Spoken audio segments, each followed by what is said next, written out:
இன்றே டவுன்லோட் செய்து உங்கள் ஃபேவரட் ஷோக்களை என்ஜாய் பண்ணுங்க. என்னடா இங்கே நின்றுருக்கு? அங்க பாருங்க.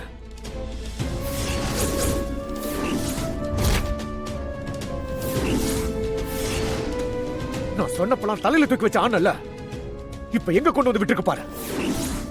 நாம உட்காந்து சாப்பிட வேண்டிய டேபிள்ல அவன் உட்காந்து சாப்பிட்டுக்கிட்டு இருக்கான்.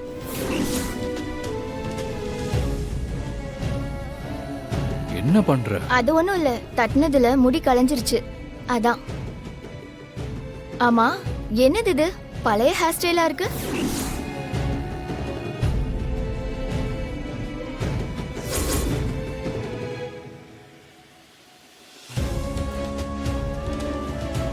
சாப்பிட்டுட்டு போங்க மாமா. இல்ல எனக்கு போதும். ஐயோ சாப்பிடுங்கன்னு சொல்றேன்ல.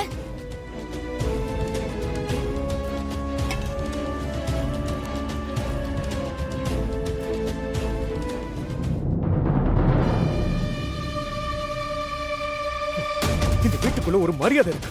இவங்க ரெண்டு பேரும் சேர்ந்து கெடுத்துருவாங்க போல இருக்க. இவனெல்லாம் எங்க வைக்கணுமோ அந்த இடத்துல வைக்கணும். ஏய் சுகரா, மாமா என்னாச்சு மாமா?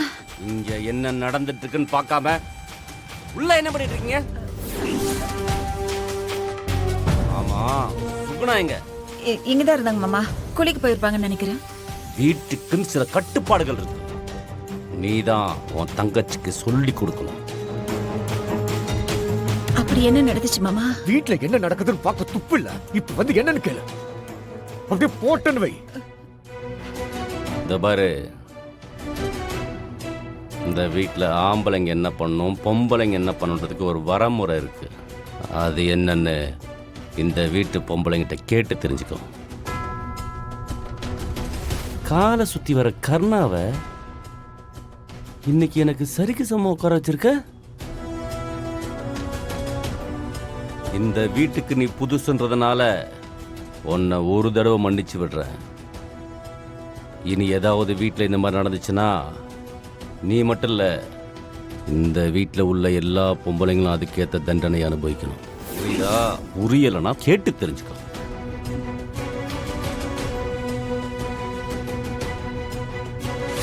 அப்பா இல்லாத பொண்ணுங்கிறதுனால வீடேறி வந்து உன் சின்ன பொண்ண ரெண்டாம் தரமா கட்டி கொடுமான்னு வாய் கூசாம கேக்குறாங்க. இதுவே ஒரு ஆம்பளை வீட்டுல இருந்திருந்தா இப்படி கேட்டிருப்பாங்களா? ஒவ்வொரு தடவையும் இப்படி நடக்கும்போது என் மனசு வலிக்கிறது உனக்கு சொன்னாலும் புரியாது. அப்படி வேதனையில இருந்து என்ன கூப்பிட்டு இந்த வீட்டு பெரிய மனுஷங்க உங்க வீட்டு பொண்ணை கட்டி கொடுக்கறீங்களான்னு கேட்டப்போ என்னால முடியாதுன்னு சொல்றியா? இது எவ்வளவு பெரிய சம்பந்தம். ஐயோ அம்மா, நான் பாம்பு புத்துல கைய விட்டா பாம்பு கடிக்கும்னு சொல்றேன். நீ கடிச்சாலும் பரவாயில்ல, கைய விடட்டும்னு சொல்ற. இந்த வீட்ல வாடுறது ரொம்ப கஷ்டமா? உனக்கு என்னடி குறை? அப்ப நாங்க அங்க படுற பாட என்னன்னு சொல்றது? உன் தங்கச்சிக்கு ஒரு வாழ்க்கையை அமைச்சு கொடுக்கறது என்னோட கடமை. அத பண்ணிட்டா போதும் எனக்கு. ஐயோ அம்மா, உனக்கு நான் எப்படி சொல்லி புரிய வைக்கிறதுன்னு எனக்கு தெரியலம்மா. நீ எதுவும் சொல்ல வேண்டாம். புவனாவுக்கு கர்ணாவை கட்டி கொடுக்கணும்னு முடிவு பண்ணதுதான். நீ என்ன சொன்னாலும் இந்த கல்யாணம் நடக்கிறது தான். உன் தங்கச்சி இதே வீட்டுல தான் வாழ போறா. அதுல எந்த மாற்றமும் கிடையாது. இத பத்தி ஏதாவது பேசுறேன்னு சொல்லி உன் தங்கச்சிக்கு கிடைக்கிற நல்ல வாழ்க்கையை கெடுத்துடாத. அம்மா மா, நான் சொல்றது இவங்களாவது புரிஞ்சுப்பாங்கன்னு பார்த்தா இப்படி பேசிட்டு போறாங்களே. கடவுளே, எப்படி அம்மாவுக்கு இங்க கஷ்டத்தை சொல்லி புரிய வைக்கிறது? நான் இந்த வீட்டை விற்கிறதுக்கு ஒத்துக்க மாட்டேன். அடமானம் வேணா வைக்கலாம். போதும், எனக்கு இது போதும். எனக்கு தேவையான பணத்தை நீங்க அடமானம் வச்சு கொடுத்தாலும் எனக்கு போதும். உனக்காக தான் இங்க கோவில் மாதிரி நினைச்சு வீட்டை அடமானம் வைக்கிறதுக்கு ஒத்துக்கிட்டேன். ஆனா சீக்கிரமா இந்த வீட்டை மீட்டணும். அம்மா கிட்ட ஆசீர்வாதம் வாங்கிட்டு வரலாம்.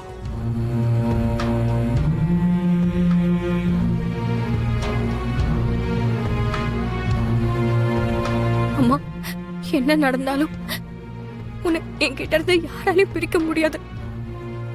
உனக்குதான் என்னை பத்தி தெரியும்ல. இதெல்லாம் கொஞ்ச நாளைக்குதான். நான் சீக்கிரமாவே அந்த பணத்தை கட்டி உன்னை திரும்ப மீட்டுருவேம்மா.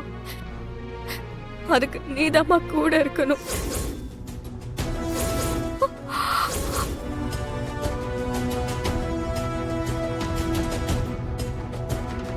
என்னம்மா விளக்கு அணைஞ்சு போச்சு? தயவு செஞ்சு 2 பேரும் திரும்ப ஏதாவது சொல்லி தள்ளி போட்டுறாதீங்க. காத்தடிச்சா விளக்கு அணையதான் செய்யும். இதெல்லாம் பார்த்துட்டு இருக்க முடியுமா? இந்து, ரொம்ப யோசிச்சு இதெல்லாம் குழப்பிட்டு இருக்காத. நடக்க வேண்டிய வேலை என்னமோ அதை பார்க்கலாம். புரியுதா?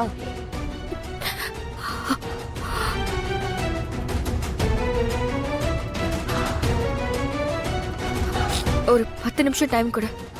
நான் கோயிலுக்கு போயிட்டு வந்துடுறேன். அதுக்கப்புறம் நம்ம போலாம்.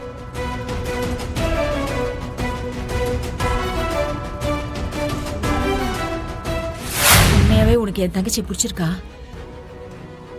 அவளை கல்யாணம் பண்ணிக்கிறதுல உனக்கு சம்மதமா? இவ்வளவு நாளா எனக்குன்னு யாருமே இல்லாம தான் இருந்திருக்கேன்.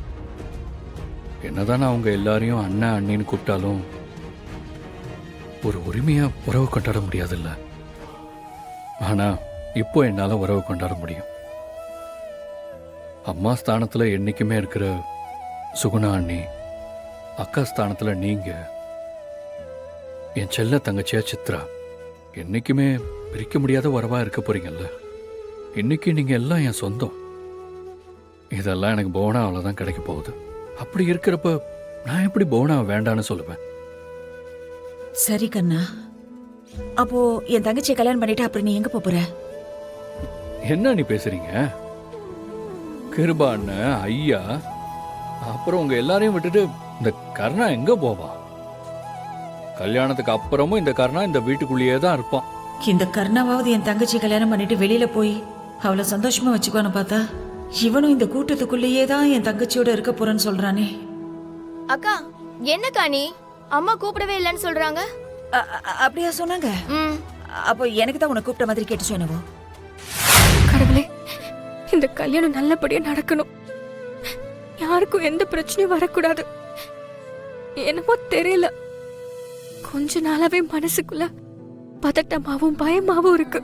இப்ப நான் பண்றது சரியா தப்பான்னு கூட எனக்கு தெரியல.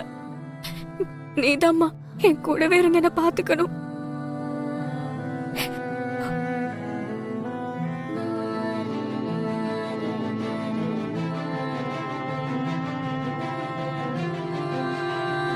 இத பாருமா, நீ மனம் உருகி வேண்டிக்கிட்டு இருக்கேன்னு எனக்கு நல்லா தெரியுது.